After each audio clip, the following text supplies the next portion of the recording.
वसंत व्याख्यानमालेमध्ये राज ठाकरेंची मंत्री मंगलप्रभात लोढा, प्रताप सरनाईकांवर टीका, रिक्षा चालकांना मराठी सक्ती तसंच जैन नागरिकांना सिलेंडर उपलब्ध करून देण्याच्या मुद्द्यावरून लगावले टोले.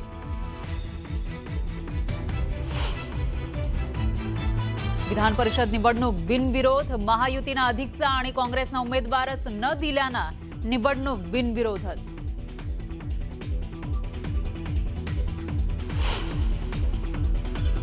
विधान परिषदेच्या निवडणुकीमधून काँग्रेसची माघार, अंबादास दानवेंना पाठिंबा, पुढच्या विधान परिषद आणि राज्यसभेवर केला दावा.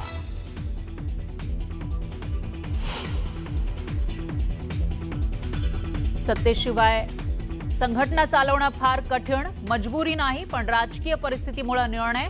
शिवसेनेत प्रवेश केल्यानंतर बच्चू कडूंची न्यूज 18 मराठीला एक्सक्लुसिव्ह मुलाखत.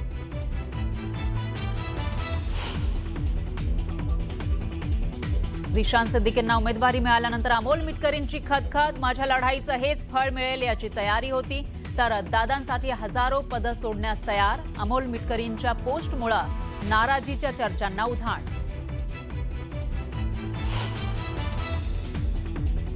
दाऊदचा सहकारी सलीम डोलाला 8 मे पर्यंत पोलीस कोठडी.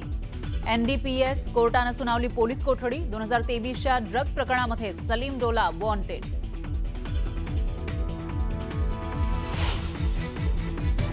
रोहित शेट्टीच्या घराबाहेरील गोळीबार प्रकरणी क्राईम ब्रांचकडून 1625 पानांचं चार्जशीट दाखल.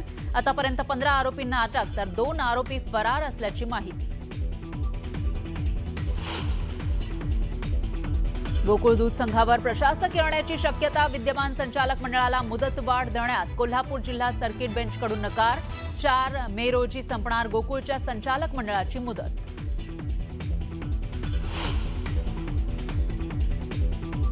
मुंबई म्हाडाकडून विक्रोळीमधील 1221 घरांच्या किमतीमध्ये 7.5% कपात. प्रत्येक सदनिकेसोबत 1 पार्किंग मोफत देण्याचा निर्णय. देशात एलपीजीचा 100% सुरळीत पुरवठा तर व्यावसायिक गॅसचा पुरवठा 70%. देशात पेट्रोल आणि इंधनाचा साठाही मुबलक, केंद्र सरकारची माहिती. मध्य प्रदेशात जबलपूरमध्ये क्रूज बुडाली, 6 मृतदेह सापडले. 15 पेक्षा जास्त बेपत्ता, 18 जणांना वाचवण्यात यश. वादळामुळे नर्मदेच्या बर्गी धरणावर अपघात. बुलेटिनच्या सुरुवातीला एक मोठी बातमी आहे राजकीय वर्तुळातून. पुण्यामध्ये राज ठाकरेंनी वसंत व्याख्यानमालेमध्ये सरकारवर टीका केली आहे. रिक्षावाल्यांना मराठी शिकवण्यासाठी दिलेल्या मुदतवाढीवरून त्यांनी प्रताप सरनाईकांना खडे बोल सुनावले, तर मंगलप्रभात लोढांवर सुद्धा त्यांनी आसूड ओढले. जैन लोकांना गॅस देण्याच्या मुद्द्यावरून राज ठाकरेंनी मंगलप्रभात लोढांवर टीका केली आहे.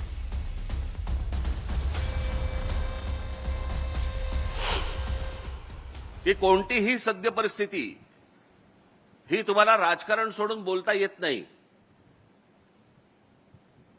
आज हा कोणावरती तरी बाबा राजकारणाच्या वरती बोलणार आहे वगैरे अशातला असेल ते येतच त्याच्यामध्ये.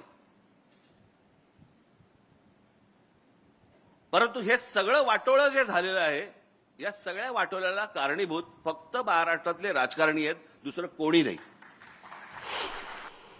आज जो महाराष्ट्रामधला जो प्रश्न आज तो रिक्षा भिक्षांचा काय मराठी बोललं पाहिजे वगैरेचा जो विषय आलाय, हिंमत कशी होते मला जरा सांगा. नाही मराठी बोलणार, तुमच्या राज्यात येऊन तुम्हाला ते सांगतायत की नाही मराठी बोलणार आम्ही, आणि ज्याच्यावरती आमचे मंत्री त्यांना सांगतायत बरं बरं ठीक आहे 4 महिने अजून घ्या, मराठी शिका. हिंमत नाही तुमची, लायसन्सच रद्द करा. महाराष्ट्रामध्ये अनेक ठिकाणी आज भाईंदर बिंदर या ठाणा बिणा अनेक ठिकाणी आज गुजराती पाट्या लागतायत. पुण्यामध्ये गुजराती पाट्या लागतायत. माझा भाषेला विरोध नाहीये, भाषा तिकडे गुजरातमध्ये, भाषा कुठलीही चांगली, पण ते तिकडे त्या राज्यात ज्या राज्याची राजभाषा जी आहे त्याच भाषेमध्ये इकडचे बोर्ड लागणार. याच्यावरती आपण ठाम राहिलं पाहिजे. आणि मग माझ्या सहकाऱ्यांनी उद्या सर समजा काहीतरी केलं की लगेच आमचेच बोलणार. खरं तर मारायला नव्हतं पाहिजे. मग काय करायला पाहिजे होतं? आरती ओवाळायला पाहिजे होती त्याची. काय करायला पाहिजे होतं? महाराष्ट्र राज्याचा एक मंत्री मंगलप्रभात लोढासारखा माणूस आज तुमच्या नाकावर टिचून सांगतो, ज्यावेळेला आता गॅस सिलेंडर मिळत नव्हते त्यावेळेला सांगतो, जैन लोकांसाठी म्हणून गॅस दिले जातील, गॅस पुरवठा केला जाईल, गॅस सिलेंडर दिले जातील जैन लोकांसाठी. महाराष्ट्र राज्याचा मंत्री जैन लोकांसाठी काम करणार. महाराष्ट्र राज्यासाठी काम करायला पाहिजे हे सोडून ह्यांची हिंमत कशी होते? याची हिंमत एवढ्यासाठी होते कारण तुम्ही अंगावर जात नाही आणि आम्ही अंगावरती गेल्यानंतर तुम्ही बोलता हे कशाला अंगावर जातायत. तुमच्या राज्यात आम्ही गुजराती पाटी लावू, आम्ही तुमच्या राज्यात येऊन आम्ही मुंबईला बॉम्बे म्हणू. म्हणजे गंमत बघा, बॉम्बेचं मुंबई, खरं तर मुंबईच नाव आहे त्याचं, आणि मद्रासचं चेन्नई हे एकाच वेळेला झालंय. 96 साली का 97 साली. पण सगळे लोक बोलताना बरोबर चेन्नई बोलणार आणि इथे बोलताना बॉम्बे म्हणणार. हॉटेलची नावं बदललेली लक्षात राहतात रे. ओबेरॉयचं ट्रायडंट झालं की लगेच लक्षात राहते यांच्या. नाही ट्रायडंटला जायचंय. अरे पूर्वी ओबेरॉय होतं ना. नाही आता ट्रायडंट झालं. मग मुंबई झालेलं लक्षात राहत नाही. तिथे 7 आयलंड्स होती, बेटं होती. त्या 7 बेटांवरती फक्त एक मंदिर होतं, ते मुंबा देवीचं मंदिर होतं. आणि मराठी माणूस देवीला आई म्हणतो. तो तिथे जाताना कुठे चाललास? मुंबईला चाललो, मुंबईचं दर्शन घ्यायला चाललो. याच्यातनं ते मुंबई हे नाव आलं. पण आम्हीच नाही, आम्हालाच काही वाटत नाही या गोष्टींचं. एखादा समोरचा काही बोलला की बाबा काय बॉम्बेला जाऊन आलो, आम्ही पण काही लक्ष देत नाही. मागे एका चित्रपटामध्ये केलं होतं त्यांनी.